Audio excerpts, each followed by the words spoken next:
Uniform civil code বা এক দেশ এক আইন চালু হলে আমাদের দেশের লিবারাল সেকুলার গ্যাংয়ের অবস্থাটা হতে চলেছে অনেকটা এই রকম।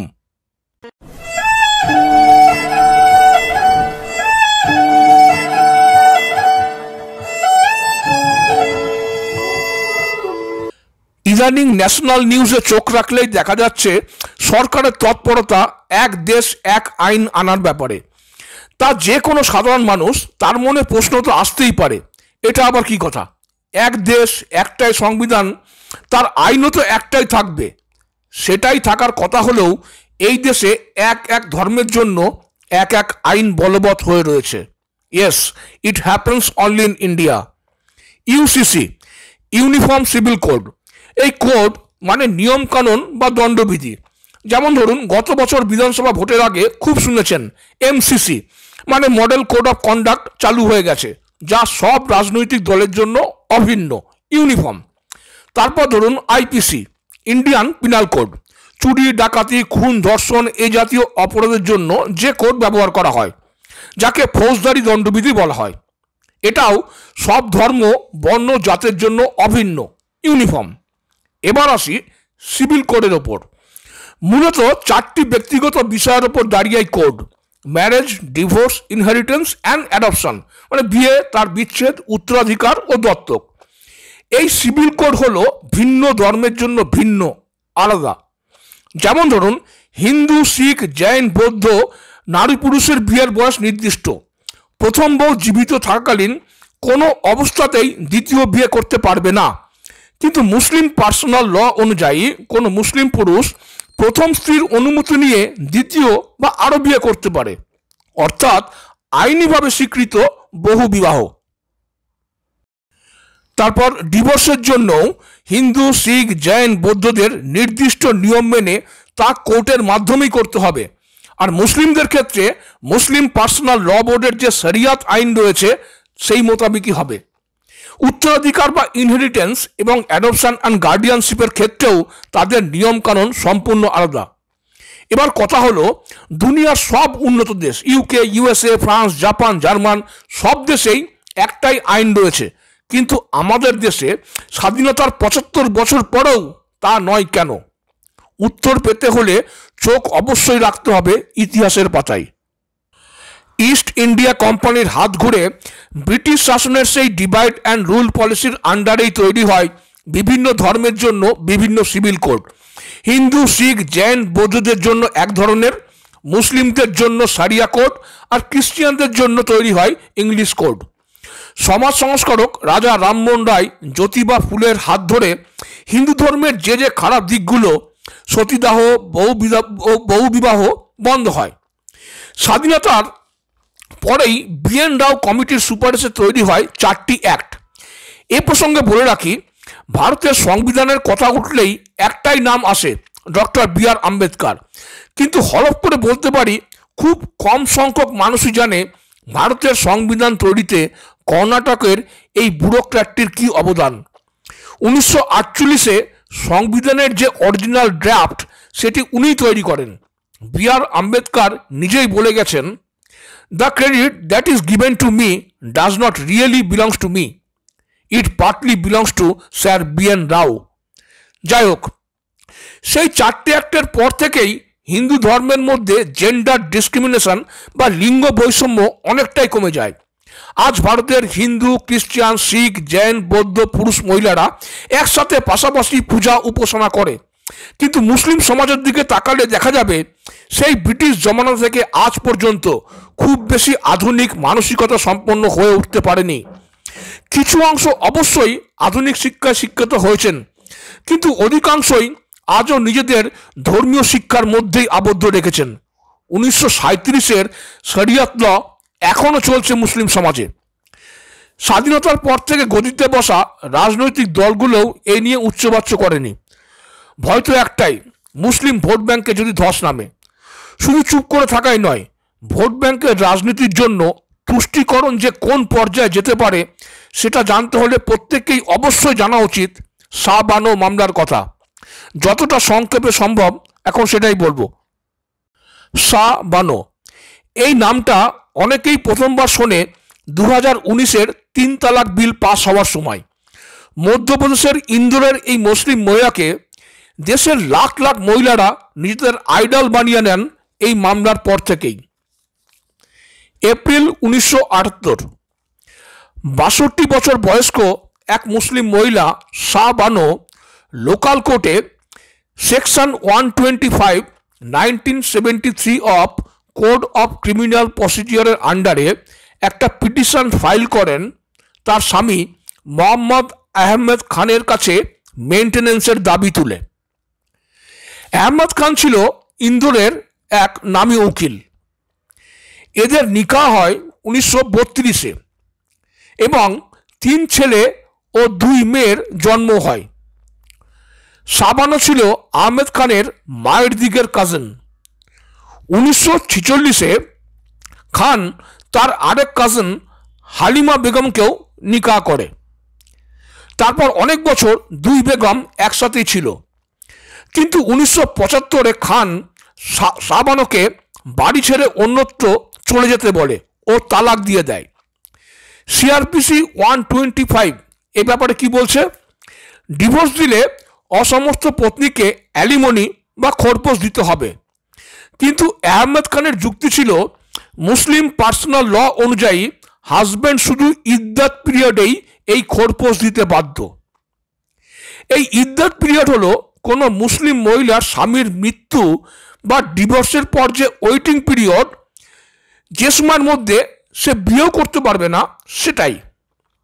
সাধারণত এই সময়টা 3 মাসের হয় তালাকের ক্ষেত্রে। যথারীতি আহমেদ খানের সমর্থনে এগিয়ে আসে অল ইন্ডিয়া মুসলিম পার্সোনাল ল বোর্ড। তারা তো ঘোষণাই করে দেয় কোর্টের কোনো অধিকারই নেই শরিয়ত কানুনে হস্তক্ষেপ করার। একান্তই রায় দিতে হলে তা শরিয়ত কানুন মেনেই দিতে হবে। কিন্তু লোকাল কোর্টে জিতে যান শাবানো, আর কোর্ট খানকে 25 টাকা মেনটেন্যান্স হিসেবে দিতে বলেন। সালটা 1979। পরের বছর শাবানো হাইকোর্টে আপিল করে মেনটেন্যান্স বাড়ানোর আবেদন করেন, আর কোর্টও সেটা বাড়িয়ে করে দেন 179 টাকা 80 পয়সা। খান মামলা নিয়ে যায় সুপ্রিম কোর্টে। সেখানে 1980 থেকে 85 পর্যন্ত চলে লম্বা আইনি লড়াই। 23 এপ্রিল 1985 সুপ্রিম কোর্টের 5 জন জাজের division bench chief justice YV চন্দ্রচূড়ের নেতৃত্বে শোনান এক ঐতিহাসিক রায়। কোর্ট শাবানো মামলায় হাইকোর্টের রায়কেই শুধু বহাল রাখে না, বাড়িয়ে দেয় মেনটেন্যান্সও। আরও বলে, এই পার্সোনাল লতে যে লিঙ্গ বৈষম্য রয়েছে তা দূর করা আর ধর্মকে মনুষ্যত্বের সাথে জোড়াটা ভীষণ ভীষণ দরকার। এই রায়দানের পর থেকেই শুরু হয় রাজনৈতিক খেলা। ধর্মের ঠেকেদার মৌলবীদের নেতৃত্বে বেড়ে চলে মুসলিম সমাজের মধ্যে অসন্তোষ। হাওয়া বুঝে ভোট ব্যাংক হাতছাড়া হওয়ার ভয়ে রাজীব গান্ধী সরকার আনল মুসলিম ওমেন 1986 অ্যাক্ট, যাকে প্রোটেকশন অফ ডিভার্স অ্যাক্টও বলে। এই আইনের মাধ্যমে সুপ্রিম কোর্টের দেওয়া রায়কে খারিজ করে দেওয়া হলো। বলা হলো মেনটেন্যান্স শুধু ইদ্দাত পিরিয়ড পর্যন্তই চলবে। রাজীব গান্ধীর এই ঐতিহাসিক ভুলের সংশোধন হলো তারও 33 বছর পরে। By criminalizing triple talaq, justice was delivered to several millions deserted Muslim women just like Shah Bano. Pass হলো মুসলিম ওমেন অ্যাক্ট 2019, 3 তালাক বিল। এই বিল পাশে কি বিশাল পার্থক্য দেখা গেল তালাক মামলায়, সেটা দেখুন। মুসলিম ওমেন অ্যাক্ট 1986 থেকে মুসলিম ওমেন অ্যাক্ট 2019 লাগু হওয়া পর্যন্ত শাবানোর নিজের রাজ্য মধ্যপ্রদেশেই সংখ্যাটা ছিল 22,801, কিন্তু 2019 থেকে 20 কেবল 32টা 3 তালাকের কেস। তাকান আমাদের রাজ্যের দিকে। 1985 থেকে 2019 মোট কেস 51,800, মানে বছরে 1523টা। আর 3 তালাককে ক্রিমিনালাইজ করার পর দেখুন সংখ্যাটা কোথায় এসে ঠেকেছে, বছরে 200টা। একই ছবি কেরালা, আসাম, তেলেঙ্গানা, অন্ধ্রপ্রদেশেও। সেই 1985-তে সুপ্রিম কোর্ট ইউনিফর্ম সিভিল কোডের কথা বলেছিল। সম্প্রতি দিল্লি হাইকোর্টকেও কেন্দ্রকে বলতে হয়েছে ইউসিসির কথা, এমন কানুন যা সবার ওপর সমানভাবে লাগু হবে। প্রতিবাদ প্রতিরোধ আসবে, অনেক স্তর থেকে আসবে। ধর্মের ঠিকাদারদের, যাদের ছড়ি ঘোরানো বন্ধ হয়ে যাবে এই আশঙ্কায়। কখনো তর্ক হলে এই ধর্মান্ধদের শুধু একটাই কথা জিজ্ঞাসা করা ছিল, শুধু সিভিল কোডটাকে কেন শরিয়াতি কানুনের মতো চালাতে চাও, ক্রিমিনাল কোড নয় কেন? সেখানে তো চুরি করলে হাত কেটে নেওয়া, অন্য অপরাধের জন্য গলা কেটে নেওয়া বা পাথর ছুঁড়ে মেরে ফেলা সেসব বিধান রয়েছে, সেসব চাও না কেন? রাজনৈতিক শকুনের দল যারা চায় প্রগতি ভার্মে যায়, মুসলিম ভোট ব্যাংক যেন হাতছাড়া না হয়, তারাও বিশাল প্রতিবাদ গড়ে তুলবে। আর রাস্তা জুড়ে প্রতিবাদে নামবে সেকুলার লিবারাল বুদ্ধিজীবীর দল। গান গেয়ে নেচে কুদে রুদালির দল বলবে মুসলিম ধর্মকে একেবারে শেষ করে দেওয়ার জন্য এটা কেন্দ্রের গভীর ষড়যন্ত্র। এই লিবারান্ডুদের মুখপত্র দ্য ওয়ার লিখছে এটা নাকি হিন্দুত্ব মডেল, মুসলিম মেয়েদের হালত নাকি আরও খারাপ হবে। এখনও একজন মুসলিম পুরুষ 4টে বিয়ে করতে পারে। শরিয়ত কানুন হিসেবে মেয়েরা উত্তরাধিকারে পুরুষদের জাস্ট অর্ধেক ভাগিদার। সঠিক অর্থে সাবালিকা হওয়ার আগেই বিয়ে দিয়ে দেওয়া যায়। ইউসিসি লাগু হলে এদের অবস্থা আর কতটা খারাপ হতে পারে যদি একটু বোঝাতেন। আসলে আপনাদের এই জালে শাহিনবাগের এই বিরিয়ানি দাদির মতো মহিলারা পড়তে পারেন, কিন্তু সবাই নয়। যেমন এই মুসলিম মহিলার ভাইরাল হওয়া ভিডিও দেখেছিলাম 3 তালাক বিলের পরে। अच्छा कर रहे हैं, उनसे हाथ जोड़ के गुजारिश करूंगी कि वो अपनी ये सरकार बहुत अच्छे से बना के रखे। हम औरतों की जिंदगी इस तरीके से बर्बाद हो रही है और वो इन बर्बाद करने से रोक ले। ये 3 तलाक को रोक दिया जाए। इन 3 तलाकों की कोई मायने, कोई कदर, कोई इज्जत ना की जाए। जो आदमी बोले अपनी औरत को 3 तलाक, उसको फांसी पे चढ़ा दिया जाए, उसको उम्र कैद की सजा दे दी जाए। या मुझसे कहे तो मैं उसको बीच चौराहे पे टांग के कर दूं। इतनी हिम्मत मैं अकेली औरत अपने अंदर कर सकती हूँ, तो मैं 10 औरतों को और भी खड़ा करके ऐसे आदमी को ही जान से जो सारी जिंदगी औरत की इज्जत के साथ खेल के और 3 बार बोल के उसको छोड़ देगा बीच चौराहे पे दूसरे आदमियों के लिए। দুর্ভাগ্য হলো ভারতই পুরো দুনিয়ার একমাত্র দেশ যেখানে সেকুলার লিবারাল শকুনদের চোখে শরিয়া কানুন হলো সেকুলারিজম, কিন্তু এক দেশ এক আইন হলো ফ্যাসিজম। এর আগে বিফ বিতর্কে বলেছে কে কি খাবে সেটাও কি সরকার ঠিক করে দেবে, আর এখন ইউসিসি নিয়ে বলবে একজন একটা বিয়ে করবে না 4টে, সেটাও কি সরকার ঠিক করে দেবে। এরা ধর্ম নিরপেক্ষতাও চাই, আবার পার্সোনাল ধর্মীয় কানুনও চাই। একেই হয়তো বলে দ্য হাইট অফ হিপোক্রেসি। তবে এই লিবারান্ডুদের বলছি, ওই যে কথায় কথায় বাবা সাহেব আম্বেদকর সংবিধানের বুলি কপচাও না, সেই আম্বেদকরও চেয়েছিলেন এই বিল, যদিও চাচা নেহরুর বিরোধিতায় করে উঠতে পারেননি।